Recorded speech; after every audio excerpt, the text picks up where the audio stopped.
Part 1. You will hear a teaching assistant calling a country park about a school visit. First, you have some time to look at questions 1 to 6.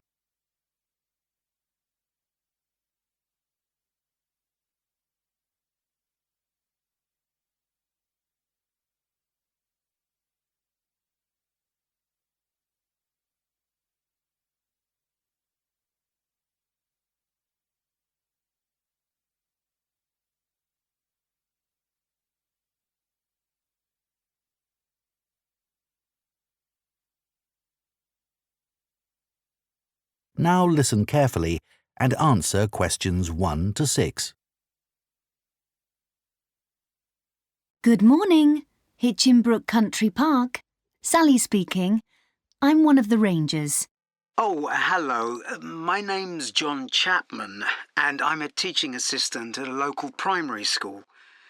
I've been asked to arrange a visit to the park for 2 of our classes. OK. What would you like to know? Well, I'm new to this area, so perhaps you could tell me something about the park first, please. Of course. Altogether, the park covers 170 acres. That's 69 hectares. There are 3 main types of habitat: wetland, grassland and woodland. The woods are well established and varied, with an oak plantation and other areas of mixed species.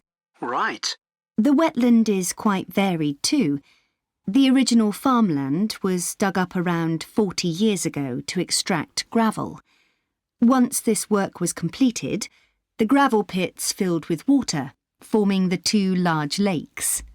There are also several smaller ones, ponds, and a stream that flows through the park.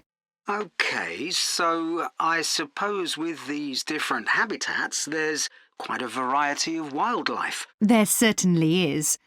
A lot of different species of birds and insects, and also animals like deer and rabbits. And I understand you organise educational visits for school parties. That's right.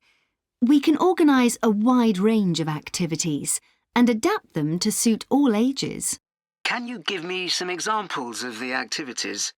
Well, one focus is on science, where we help children to discover and study plants, trees and insects. They also collect and analyse data about the things they see. Another focus is on geography. The park is a great environment to learn and practice reading a map and using a compass to navigate around the park. Do you do anything connected with history? Yes, we do. For instance, the children can explore how the use of the land has changed over time. Then there's leisure and tourism. That focuses on your visitors, I would imagine. Yes, mostly. The children find out about them, their requirements, the problems they may cause, and how we manage these. And another subject we cover is music. Here the children experiment with natural materials to create sounds and explore rhythm and tempo. That must be fun. Most children really enjoy it. Before you hear the rest of the conversation, you have some time to look at questions 7 to 10.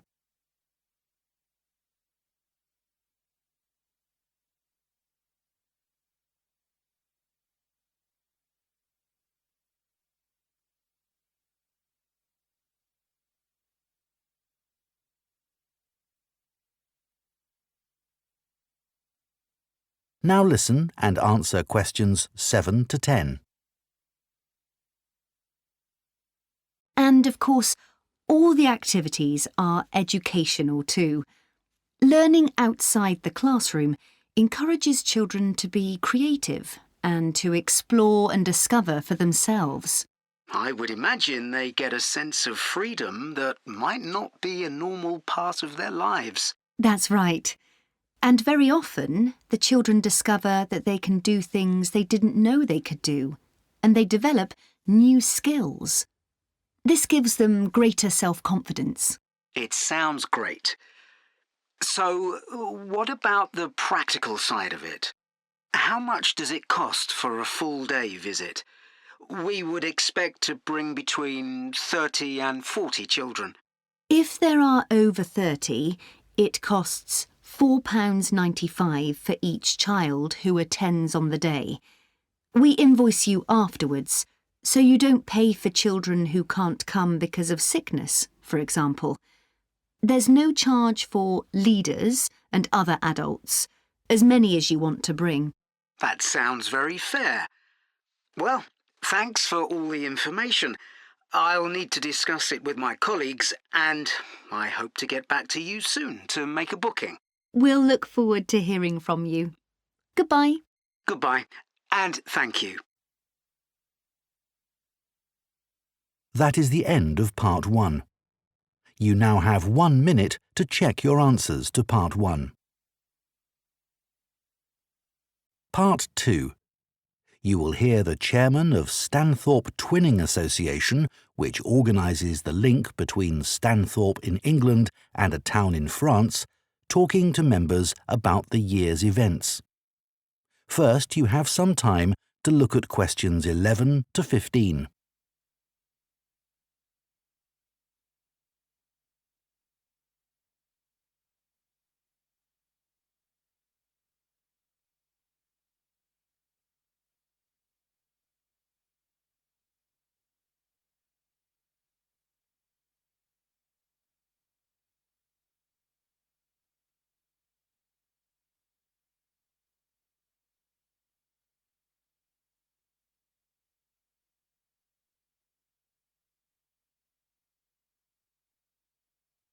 Now listen carefully and answer questions 11 to 15. It's great to see so many members of the Twinning Association here tonight. Since the twinning link between our two towns, Stanthorpe here in England and Malat in France, was established, the relationship between the towns has gone from strength to strength. Last month, 25 members of the association from Stanthorpe spent a weekend in Malat. Our hosts had arranged a great programme. We learned how cheese is produced in the region and had the chance to taste the products. The theme park trip had to be cancelled, but we all had a great time on the final boat trip down the river. That was the real highlight. This is a special year for the association because it's 25 years since we were founded. In Malat, they're planning to mark this by building a footbridge in the municipal park. We've been discussing what to do here, and we've decided to plant a poplar tree in the museum gardens. We considered buying a garden seat to put there, but the authorities weren't happy with that idea. In terms of fundraising to support our activities, we've done very well. Our pancake evening was well attended and made record profits. And everyone enjoyed the demonstration of French cookery, which was nearly as successful. Numbers for our film show were limited because of the venue, so we're looking for somewhere bigger next year. We're looking forward to welcoming our French visitors here next week, and I know that many of you here will be hosting individuals or families. The coach from France will arrive at 5 p.m. on Friday. Don't try to do too much that first evening, as they'll be tired, so have dinner in the house or garden rather than eating out. The weather looks as if it'll be okay, so you might like to plan a barbecue. Then the next morning's market day in town, and that's always a good place to stroll round. On Saturday evening, we'll all meet up at the football club, where once again we'll have Toby Sharp and his band performing English and Scottish country songs. Toby will already be well known to many of you, as last year he organised our special quiz night and presented the prizes. Before you hear the rest of the talk, you have some time to look at questions 16 to 20.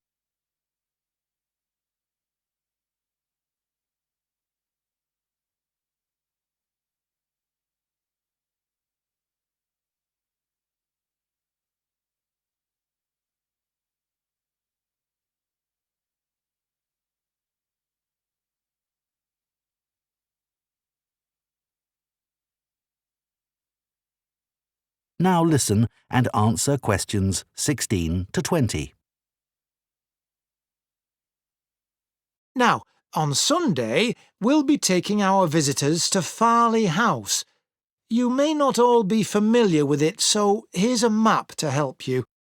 You can see the car park at the bottom of the map. There's an excellent farm shop in the grounds where our visitors can buy local produce. It's in the old stables, which is the first building you come to. They're built round a courtyard, and the shop's in the far corner on the left. There's also a small cafe on the right as you go in. I know that one or two of our visitors may not be all that mobile. The main entrance to the house has a lot of steps, so you might want to use the disabled entry. This is on the far side of the house from the car park. Children will probably be most interested in the adventure playground. That's at the northern end of the larger lake, in a bend on the path that leads to the lake. There's lots for children to do there. There are a number of lovely gardens near the house. The kitchen gardens are rectangular and surrounded by a wall. They're to the northeast of the house, quite near the smaller lake. They're still in use and have a great collection of fruit and vegetables. The Temple of the Four Winds is a bit more of a walk, but it's worth it. Take the path from the car park and go past the western sides of the stables and the house. Then, when the path forks, take the right-hand path. Go up there with the woods on your left, and the temple is right at the end. There are great views over the whole area. OK, so that's... That is the end of Part 2. You now have 30 seconds to check your answers to Part 2. Part 3. You will hear two food science students called Marie and Colin discussing their final year projects. First, you have some time to look at questions 21 to 24.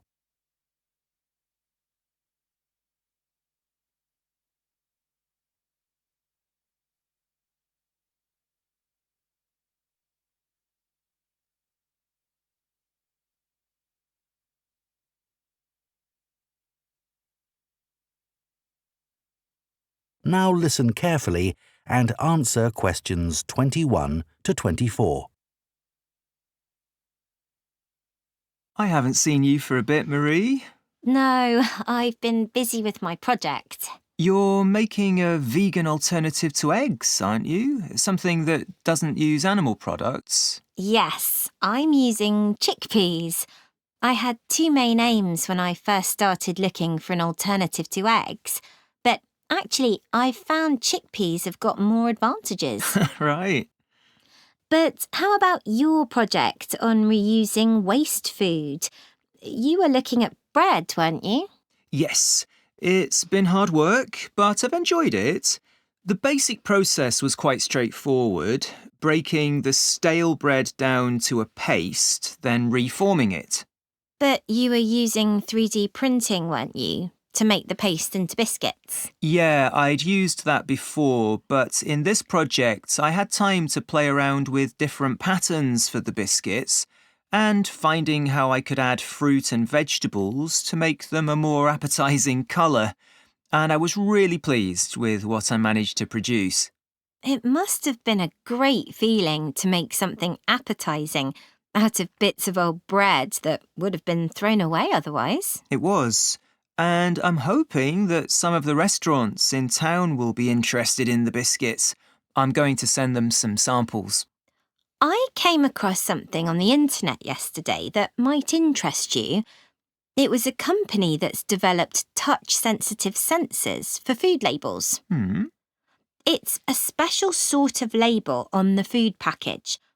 When the label's smooth, the food is fresh. And then when you can feel bumps on the label, that means the food's gone bad. It started off as a project to help visually impaired people know whether food was fit to eat or not. Interesting. So, just solid food? No, things like milk and juice as well. But actually, I thought it might be really good for drug storage in hospitals and pharmacies. Right. And coming back to food, maybe it'd be possible to use it for other things besides freshness, like how many kilograms a joint of meat is, for example. Yes, there's all sorts of possibilities. Before you hear the rest of the discussion, you have some time to look at questions 25 to 30.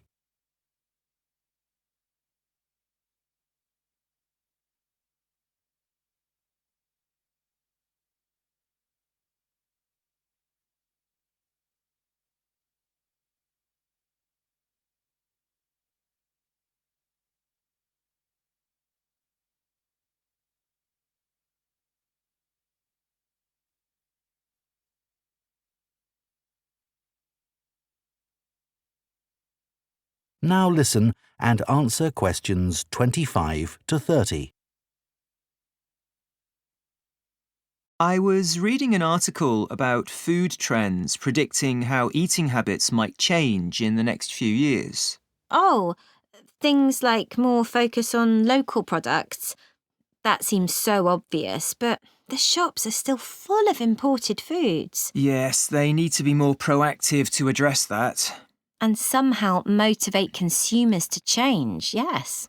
One thing everyone's aware of is the need for a reduction in unnecessary packaging. But just about everything you buy in supermarkets is still covered in plastic. The government needs to do something about it. Absolutely. It's got to change.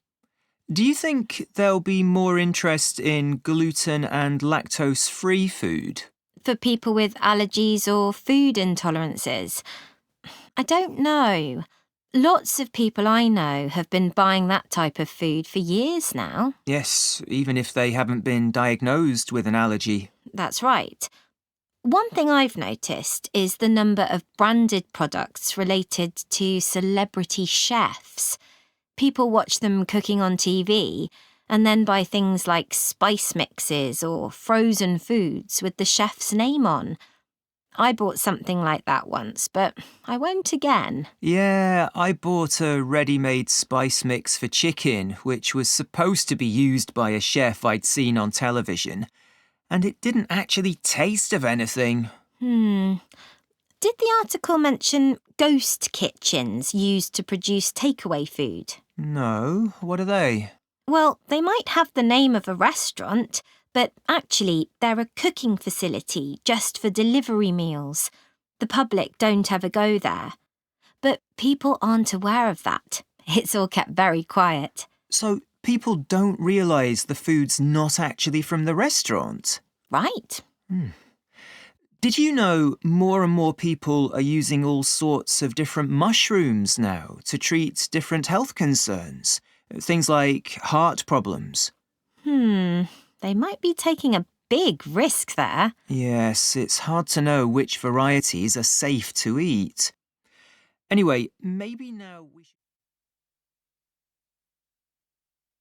That is the end of part 3. You now have 30 seconds to check your answers to part 3.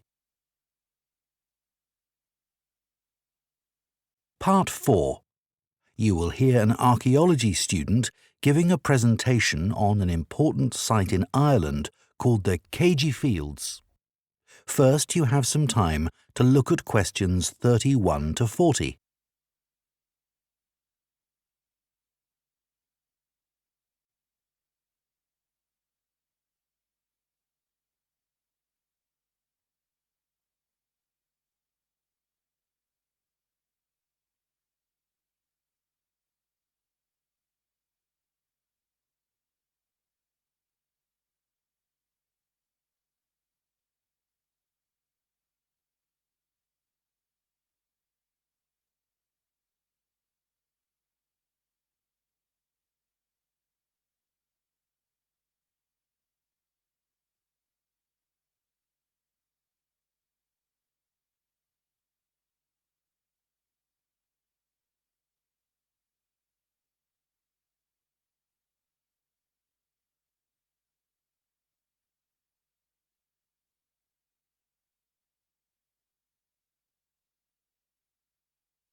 Now listen carefully and answer questions 31 to 40.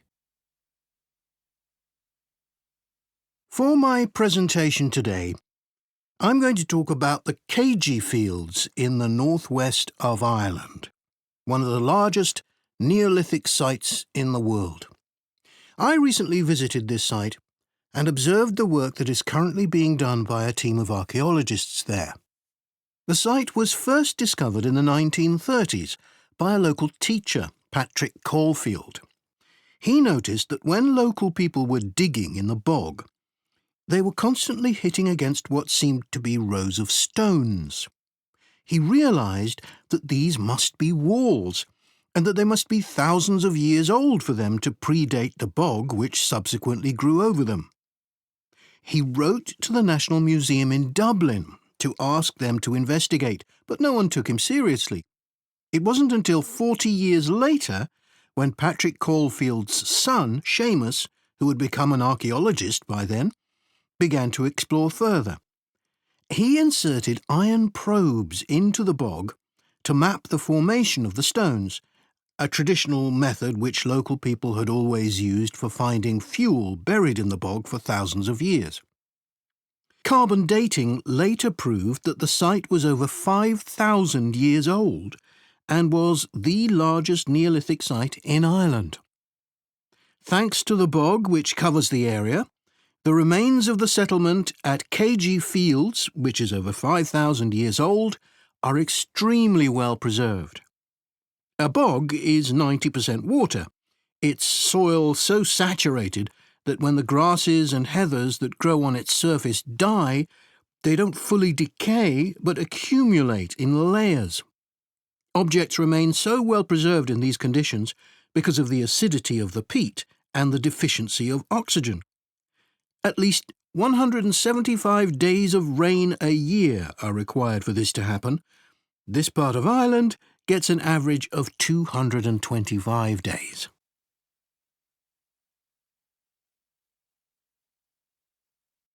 The Neolithic farmers at Keiji would have enjoyed several centuries of relative peace and stability. Neolithic farmers generally lived in larger communities than their predecessors, with a number of houses built around a community building. As they lived in permanent settlements, Neolithic farmers were able to build bigger houses. These weren't round, as people often assume, but rectangular, with a small hole in the roof that allowed smoke to escape. This is one of many innovations and indicates that the Neolithic farmers were the first people to cook indoors. Another new technology that Neolithic settlers brought to Ireland was pottery. Fragments of Neolithic pots have been found in Keiji and elsewhere in Ireland. The pots were used for many things, as well as for storing food. Pots were filled with a small amount of fat, and when this was set alight, they served as lamps. It's thought that the Keiji Fields were mainly used as paddocks for animals to graze in. Evidence from the Keiji Fields suggests that each plot of land was of a suitable size to sustain an extended family. They may have used a system of rotational grazing in order to prevent overgrazing and to allow for plant recovery and regrowth. This must have been a year-round activity, as no structures have been found which would have been used to shelter animals in the winter. However, archaeologists believe that this way of life at Keiji ceased abruptly. Why was this? Well, several factors may have contributed to the changing circumstances. The soil would have become less productive and led to the abandonment of farming. The crop rotation system was partly responsible for this, as it would have been very intensive and was not sustainable. But there were also climatic pressures too. The farmers at Keiji would have enjoyed a relatively dry period, but this began to change, and the conditions became wetter as there was a lot more rain.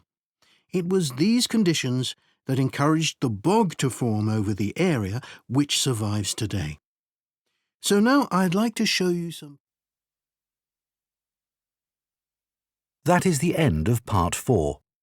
You now have 1 minute to check your answers to Part 4.